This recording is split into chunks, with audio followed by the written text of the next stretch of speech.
Well, it is Fed Day, and we are going to talk a lot about what is expected, what should be done.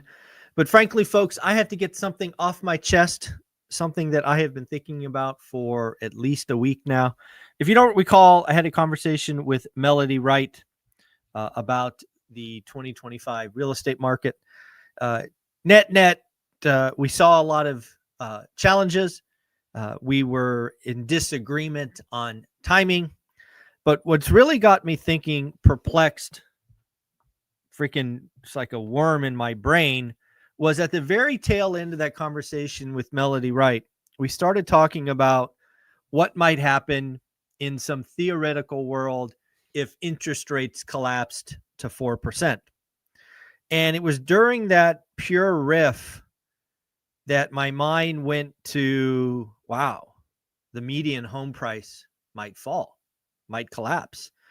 And I really haven't gotten it out of my head why I thought that until this morning. I finally figured out the riddle of why I actually legitimately think, that the median home price could and likely would fall if, and again, I'm not calling for it, if rates collapsed to 4%. So let me solve the riddle for you that finally made me feel comfortable with this discussion. And it's going to take a little bit of tying together some complexities, but it's important to understand how this would play out.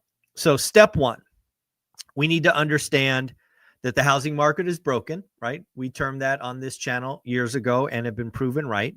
Second, we called a transaction crash, not a price crash. And again, we were proven right. But underneath the transaction crash, what I have discussed but not really shared or anchored on was just how destructive this has been to the entry level or first time home buyer. What do I mean by that? If you go back and look at historical averages of a healthy housing market, the first time home buyer made up 40%. So to put that in context, in a healthy market, kind of 2019-ish, if we did 6 million total transactions, 2.4 of those would be entry level. Now, again, we have talked about it many times, but even just last month, first-time home buyers are now at a record low of 24%.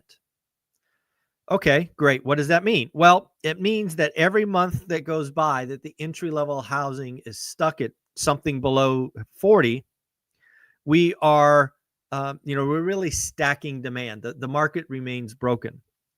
So the other thing to realize is, in a healthy housing market where the entry-level buyer is, 40% of the market, is the move-up buyer. The move-up buyer is active, right? They're selling their first-time home and they're moving to their next big boy home. But here's the deal. So if, we did 4 million transactions, and if there is a missing 16%, right, 40% minus 6 or minus 24 equals 16. So we're missing 16% of transactions. That means 640,000 transactions are missing. If we did 5 million, it means 800,000 transactions are missing. Now, why is this important? Here's the answer. When you understand median, which I've tried to help everybody understand, right? It's the number in the middle. And you realize that we're missing entry-level units, median home price has to go up. I just checked this morning. Let me get the numbers for you. Where did I write them down? The median home price in 2019 was $258,000. The median home price last month was $420,000. But remember, we're missing 16% of the transactions. So again, as the discussion with Melody Wright went, and again, it's just a theory at this point, but if you bring the theory home and you drop rates to 4%, you unlock that 16. And oh, by the way, it will reverse past the mean. So it might go to 42 or 44 or something like that. And you throw most of those transactions below the median, because again, let's be clear, first-time home buyers typically aren't buying $420,000 houses. But if we were to unlock that part of the market, just because of the number of transactions, we would actually likely see the median home price fall. That's what I couldn't get that out of my head. I'm like, just how bad of a problem is this? So at the end of the day, the key to getting median home price to fall and potentially crash or collapse, more than 10%, is you have to unlock the entry level buyer. That's the magic to all of this. You have to get the housing market functioning again. You've got to get that move up buyer again. And again, if you were to dump 16%, 20% more transactions all on the lower end of the scale, folks, it's just math. The median home price would fall. So I finally have the answer to what was been bugging me for a week. Again, it will be interesting to see when this happens. And again, remember, folks, we have historical precedents, and it's not a good one. In 1978, we did roughly 4 million transactions. 1981, we did 2 million transactions, and we didn't get above 4 million until 1996. Yeah, this could get ugly for a long, long time on transactions. But there you go. I now feel like I have solved the riddle, and I just feel better. I feel like 100 pounds lighter because it was just bugging me. All right, let's talk about Fed Day. Fed Day, lots coming. Lots should be coming, right? Again, we have the dichotomy of what they will do versus what they should do. So I think it's 11 a.m., 2 p.m. Eastern. We will get the rate cut. The experts are saying with 95% certainty. We're going to get a statement. The statement's going to be kind of bland, they're basically, I think, going to set up a pause in January. And then we're going to figure it out. How many rate cuts are they talking about? Is the terminal rate higher, or R star, or whatever they want to call that, the neutral rate? Is a pause in January the right answer? So again, it is Fed Day. It will be certainly discussed tomorrow on the daily financial news. But yeah, it's again, I hope the Fed pulls out a major surprise and doesn't cut. Again, if they don't cut, watch for a lot of volatility. I think rates would shoot higher. But yeah, that was a very interesting conversation. So the other thing I should let you know about is Anna Kelly. REI Mom and I yesterday had a very detailed conversation about what it would take for single-family homes to crash and multifamily apartments to crash. We actually took both topics individually because they are easier to understand separately. And, go ahead and watch that video. We talked about it being a bloodbath, specifically in commercial, already down 20-25%. Class B, Class C, not yet trading. Certainly lots more pain.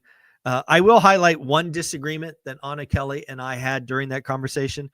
During the conversation of commercial or multifamily, Anna was highlighting that she thought if it got bad, that the government could step in and, back some of these loans. And let me just be very clear. I should have been more clear in that video. I hope that does not happen. We have been calling on this channel for 3 or 4 years now that a lot of those deals were stupid. They were dead. They were wrong. They were expensive day one. I've been an accredited investor for a better part of 15 years. And the crap that I saw being pushed in 22 deserves to blow up. They were just bad deals. And I don't want the quote unquote government stepping in and backing bad actors. Let that stuff blow up. Let them find new owners, and let's start this cycle again. Net of the single family discussion was not much can dent prices in 25, but if a few things happen, 26 and 27 could get ugly. I'll let you watch that video yourself. I do want to welcome one more member to our school community. Shout out Hunter. Hunter, thank you for joining. Thank you for being a part of the group. Remember, introduce yourself, respond, get to level 2, get to level 3, so you unlock all of these amazing free goodies. We did get some housing and mortgage data today. Housing starts. We'll go through the numbers. Last month were 1.31 million. They were expected to rise to 1.34 million. Drum roll, please. Miss. 1.28 million. What about housing permits? Housing permits, kind of a sign of the future. Are they excited or scared?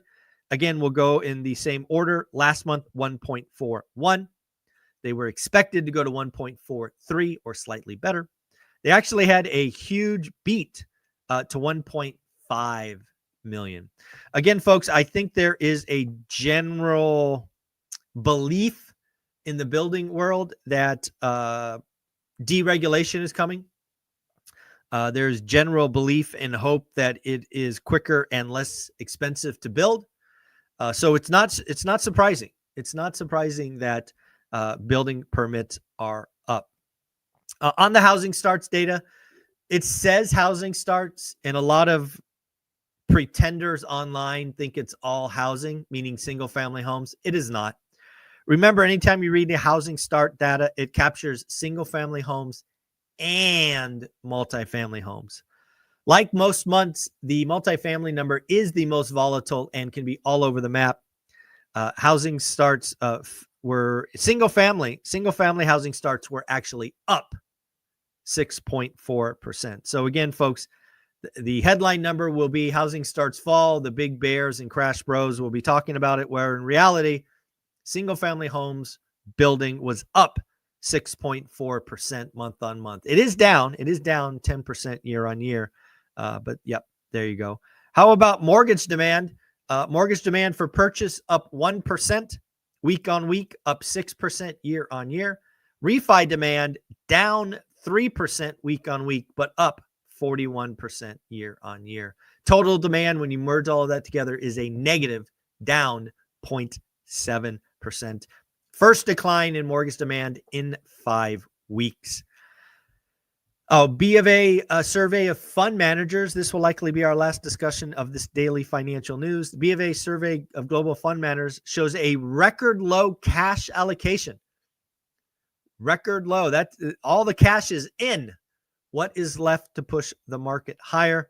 Average cash allocation today sits at a record low of 14%.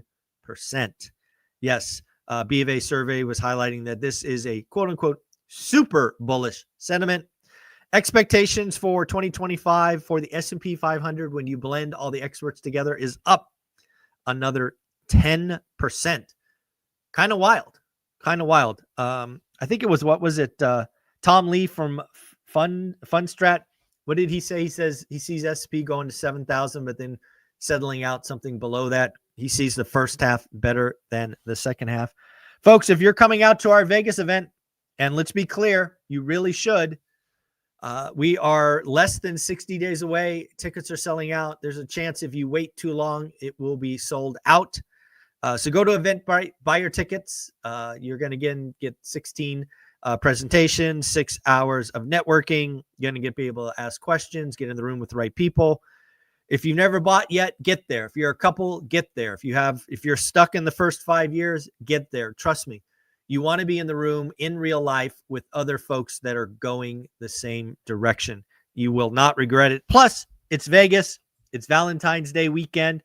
Go do something cool on Friday with your significant other. Get 2 days of education and inspiration Saturday and Sunday, and then travel home Monday. Monday is a holiday. I do that on purpose.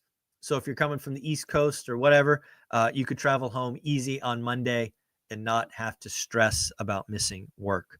So again, join school. See you in Vegas in real life. Take care. Have fun. Later.